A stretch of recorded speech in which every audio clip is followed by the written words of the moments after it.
ఆశీర్వదించాడు. ఏమని ఆశీర్వదించాడంటే, దేవుడు వారిని ఆశీర్వదించిన ఎట్లనగా మీరు ఫలించి అభివృద్ధి పొంది విస్తరించి భూమిని భౌతికంగా దీవించబడాలని తెలుసు కాబట్టి వేరొకరికి జన్మనిచ్చే విధంగా వారి శరీరాలను దేవుడు ఏం చేస్తున్నాడు?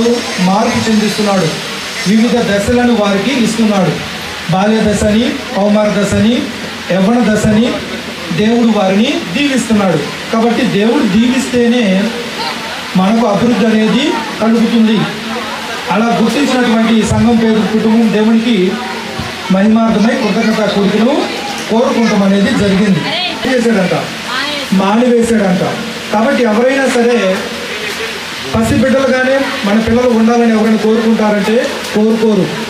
అలాగే ప్రతి విషయంలో మనం ఏం కోరుకుంటాం? సౌఖ్యంగా ఉండాలి, అభివృద్ధి చెందాలి అని కోరుకుంటాం.